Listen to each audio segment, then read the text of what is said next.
Hey, welcome back everyone. Mike Schultz with you once again looking at the weather. And like I said before, we are looking at colder air moving in over the weekend. A little bit cooler, but nice and warm for the next couple days. That's good news. Hey, our photograph for tonight is a very nice one. This one's sent by Michael Weathers and some recent auroras. He shot the auroras through the clouds there. That's a nice shot there, Michael. Good shot. And as always, if you have a photograph you'd like to share, by all means, send it to photos@ktvf11.com. And we will share it with the rest of the audience. And as far as our numbers go out the airport right now, well, we're looking at 42 for a high. Right now it's down to 39. The overnight low last night, a very chilly 26-degree reading. Record high 69 in 1942, but 8 degrees in 1992. Your sunrise and sunset, a little bit less than 12 hours of daylight, and that is a gain, or actually a loss of 6 minutes from yesterday. What's going on our satellite and radar? You can see that frontal system that moved through yesterday out of the picture now. High pressure really starting to build in, clear things out. When you get high pressure building in, you get a little bit of a flow from the south. That's why we're looking at warmer temperatures over the next couple of days, and that'll be moving off to the east and allowing some cooler air to come in from the northwest. Not colder air, but cooler air. Lower 48 weather, we'll talk about that just a little bit. Rain over the Ketchikan area today over the rest of Alaska. Just partly cloudy skies at Juneau. Elsewhere, we're looking at sunshine around the Anchorage Bowl, right on down to Kodiak Island.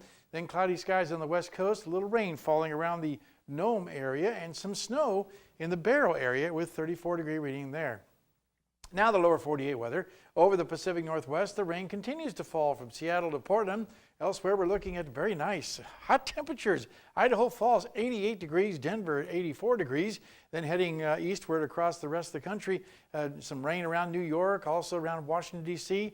Temperatures in the 80s for Chicago and Nashville. Over the southeast, very humid and some thunderstorm activity around Miami with New Orleans 85, 88 degrees in Dallas, even warmer out to the southwest. Another hot day in Phoenix, 104 degrees there, not quite 100 degrees in Las Vegas.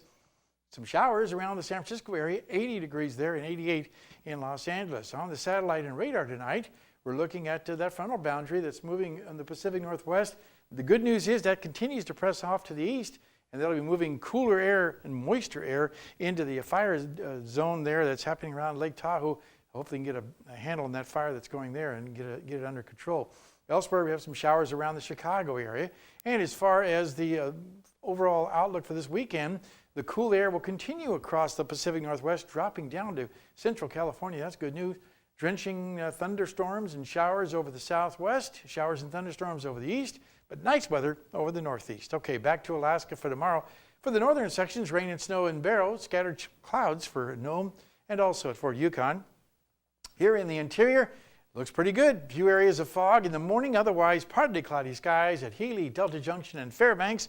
While over southeast Alaska, rain will be developing from the north to the south for Juneau and Ketchikan. And out to the southwest, we're looking at partly cloudy for the Cold Bay area and Bethel, and mostly sunny skies at Kodiak. And if you're heading on down to the Anchorage Bowl, well, mostly sunny skies for Anchorage and sunny skies expected for Valdez and Homer. Well, once again, time for our kids' weather. And all this week we're talking with the kids from Barnett Magnet School. And tonight, here's a young girl with a question for me. My name is Reed. I am in Miss Cassidy's class. And here's my question for the weatherman. How do rain clouds form? Well, rain clouds are formed when you have the moisture inside the cloud condensing and turning to a liquid state. And you know what? It takes 57 minutes for a rain cloud to form. I'd like to know who timed that out. That's pretty good.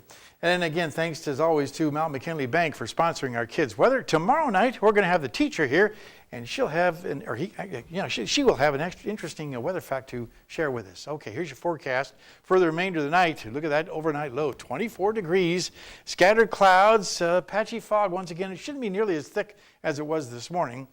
Tomorrow's forecast, looking at 49 degrees for the high with slowly warming temperatures after the morning fog burns off. And the extended forecast, not too bad on Friday, 52 degrees, then cooling off again over the weekend. And into next week, overnight lows will also cool down to about 30 degrees for the overnight low. Tonight's low, 24 degrees. That's pretty frigid, Daryl. We're looking at definitely some more ice forming on the windshields for sure.